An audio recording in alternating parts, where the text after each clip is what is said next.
I want a question from Peter Beaumont, please. Peter Beaumont. Are the numbers in George Osborne's economic strategy as wildly optimistic as his forecast for the 4G auction?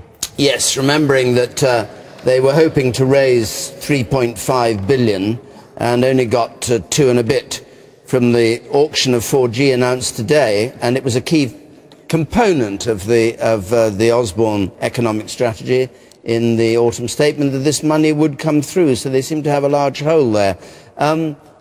Giles Fraser, do you think that the optimism that George Osborne shows is exemplified by the 4G auction?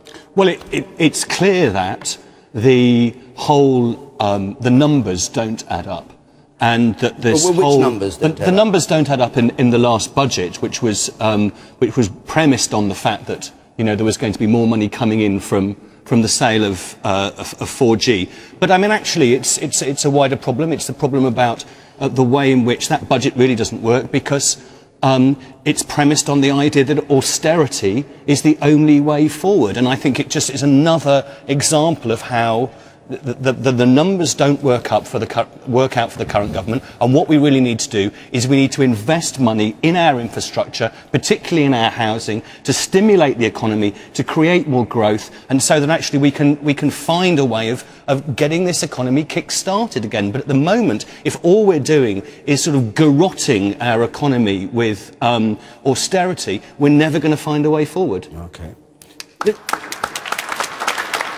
It does look, doesn't it, as though far from reducing the national debt, it's going to blossom, or if that's not the right word, balloon under the coalition to something like, at the present trend, 600 billion more in the coalition's time in office, if you last... Well, if you're just talking about borrowing numbers, well, but isn't that sensible?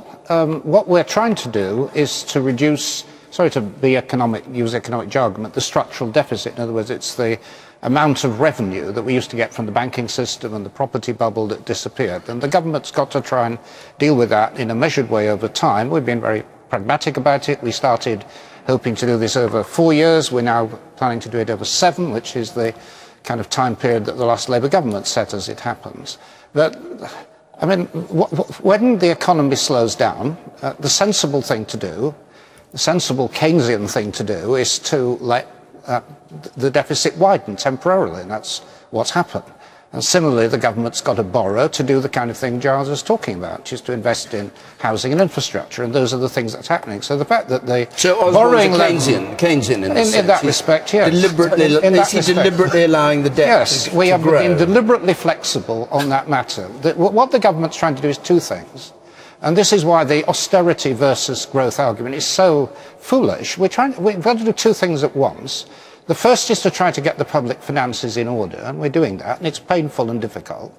But at the same time, you've got to try and stimulate growth, and that does involve doing some of the things that Giles has described, and absolutely right, getting on and building houses, and the impact of that on the construction industry, what we're trying to do through guarantees for housing associations, freeing up land, and so on. So we've got to have attempts to get growth alongside dealing with the deficit. Now, the reason why this is so difficult is because we're dealing with a crisis the likes of which we've not had before. I've often said this is the economic equivalent of a heart attack. Economies don't just bounce back. We're dealing with a banking system that has been very, very badly damaged. We're dealing with government finances that have been hit in an extraordinary way. We're dealing with a pile-up of personal debt, which Michael Heseltine described a few moments ago. Getting out of this crisis is going to be very, very difficult. And it's got to be done by this combination of discipline with the public finances and at the same time trying to support and stimulate economic growth. But unless I misunderstand you, you're saying that for the moment, Osborne's policy, the coalition policy, is deliberately to allow debt to increase, because in Keynesian terms that will expand the economy. Yes, we've said I've never heard it described like that. Well, I always describe it like that, and we have to be, we are flexible and we have to be flexible. You, sir.